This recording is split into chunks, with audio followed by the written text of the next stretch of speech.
Your brain has two systems, and the one doing most of the work is sabotaging your decisions. System 1 is the fast, automatic part that runs almost everything you do, while System 2 is the slow, deliberate part that's lazy and lets System 1 drive most of the time. System 1 can't be turned off, and it falls into the same predictable traps again and again without you noticing. But once you learn to spot these traps, you can wake up System 2 when it counts. The two systems inside your head. System 1 is the autopilot that reads faces, recognizes patterns, completes common phrases, and senses danger before you even think. It handles roughly 96% of your thinking. That means out of the 35,000 decisions you make every day, only about 1,400 of them get any real attention. The rest happen automatically, and that's a good thing. If you needed to think through every step of tying your shoes or every choice at the grocery store, you'd be exhausted before lunch. System 1 isn't a bug, it's a survival feature that evolved to keep you alive without burning mental fuel. System 2 is the manual override. It kicks in when you file your taxes, calculate a tip in a foreign currency, or force yourself to be polite during an argument. It's deliberate, analytical, and tiring. Because it costs so much energy, System 2 prefers to stay in low-effort mode.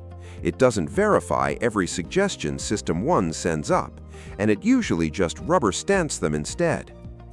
Think of it like a supervisor who trusts their employee too much. The employee does great work most of the time, so the supervisor rarely checks the details. But when the employee starts cutting corners, the supervisor doesn't notice until the damage is done. Kahneman described this as an efficient division of labor. System 1 handles the routine, so System 2 can handle the hard stuff. The problem is that System 1 doesn't know its own limits. It confidently answers questions it doesn't understand, and it substitutes easy questions for hard ones without telling you. Since System 1 never shuts down, you're stuck with it. The trick isn't to eliminate it, but to know when it's about to steer you into a wall. Few people ever learn to spot that moment, and that's where the real damage happens. The 10-cent mistake everyone makes. Here's a problem that reveals how your brain actually works. A bat and a ball cost $1.10 total. The bat costs $1 more than the ball. Most people blurt out that the ball costs 10 cents. It feels right. Your System 1 sees $1.10, spots the $1 difference, and immediately subtracts. 10 cents is the immediate answer, and your brain moves on. But that answer is wrong. If the ball costs 10 cents, then the bat costs $1.10, and the total would be $1.20. The correct answer is 5 cents. The ball costs 5 cents, and the bat costs $1.05. It's not a trick question, and it's not about intelligence. Even students at top universities fall for it. Researchers have tested this hundreds of times, and the majority still get it wrong. In one study, researchers gave participants 50 versions of similar problems. They needed to give their first gut answer before researchers allowed them a second, deliberate attempt. The results were sobering. Both their first hunch and their more thoughtful second response stayed biased from start to finish. System 1 jumps first, and System 2 is too lazy to override it unless something forces it to. The scary part is that this same shortcut shapes your real decisions every single day. When you see a sale sign, System 1 screams "deal" before System 2 checks the math. When someone makes a first impression in a meeting, System 1 labels them instantly within the first few minutes. Then System 2 searches for evidence that confirms the label rather than evidence that challenges it. When you estimate how long a project will take, System 1 gives you an optimistic number, and System 2 rarely pushes back. Researchers found that homeowners expected kitchen remodeling to cost around $18,000 on average, but the actual average cost landed closer to $39,000. System 1 saw the best-case scenario, and System 2 never questioned it. The bat and ball problem is a fun brain teaser, but the same broken math runs through your money, your relationships, and your career. Once you see this pattern, you can't unsee it. 3 biases that quietly run your life. System 1 uses mental shortcuts called heuristics that save energy, but they also produce predictable errors. Here are 3 that quietly shape your life. The first bias is anchoring.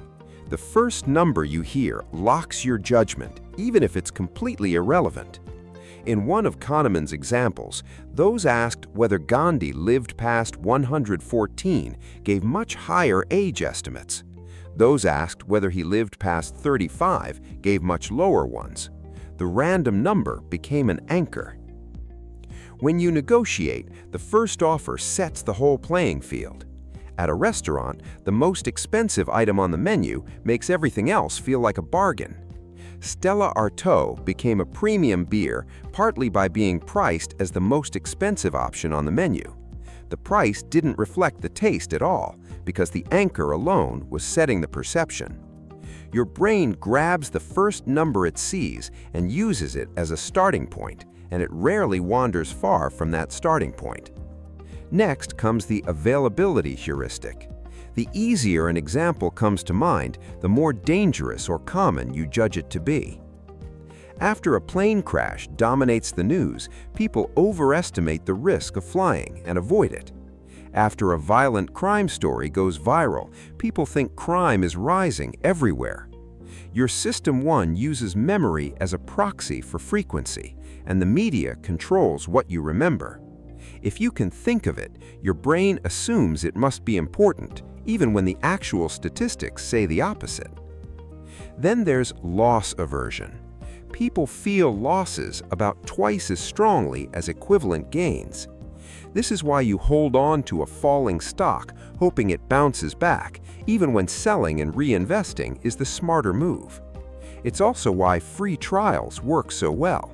Once you possess something, even temporarily, losing it feels like a real loss, and System 1 will fight to keep it. The fear of losing what you have is stronger than the desire to gain something new, and companies use this against you every day. These 3 biases are not random accidents, they are symptoms of one deeper habit. Kahneman's central message is that these errors are predictable, not random. System 1 even has a name for its bad habit of jumping to conclusions. Kahneman calls this WYSIATI, which stands for "What you see is all there is." System 1 constructs a coherent story from whatever information is in front of it without realizing that information is missing. The more convincing the story, the more certain you feel, and the more certain you feel, the less likely System 2 is to question it. This is why debates rarely change minds. You're talking to System 2, but System 1 settled the decision before the conversation started. How to fight back without burning out. Since System 1 is this powerful, you need a strategy that works with it instead of against it. The hard truth is that you can't turn off System 1. It's wired into your brain, and it's useful. Constant vigilance would exhaust you within an hour. Kahneman wrote that the best we can do is a compromise. Learn to recognize situations where mistakes are likely, and try harder to avoid big mistakes when the stakes are high. One powerful tool is the pre-mortem. Before you make a big decision, imagine it's a year from now and the project has completely failed. Ask yourself what went wrong. This simple trick forces System 2 to imagine failure before System 1 has locked on to an optimistic story. It surfaces the risks that confirmation bias normally hides. Teams that use pre-mortems catch problems they would otherwise miss because the exercise gives System 2 permission to be negative. You can use this before buying a car, launching a product, or even committing to a new job. The moment you imagine failure in vivid detail, your brain stops defending the plan and starts hunting for cracks. Another strategy is structured decision-making. If you're hiring someone, use the same questions for every candidate, score answers with a rubric, and involve multiple evaluators.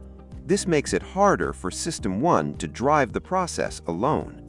System 1 will still form a first impression in the first 10 minutes, but the structure forces System 2 to weigh in before the final call. Finally, design your environment. You can't outthink your biases all day, but you can outsmart them with better defaults. Make automatic saving the default instead of opt-in. Put fruit at the checkout instead of candy. Build weekly check-ins into your calendar so feedback happens without willpower. Default settings are one of the most powerful tools because they don't require any ongoing effort.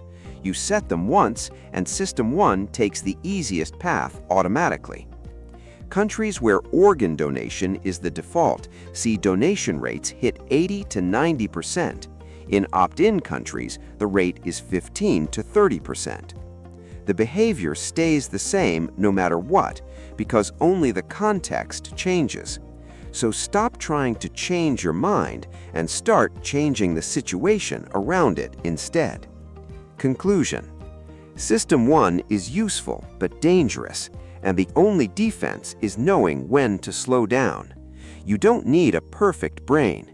You just need to catch System 1 before it falls into expensive traps. If you want to understand why your habits form the way they do, watch the video on the strangest secret. It's on screen now. Subscribe if this video helped.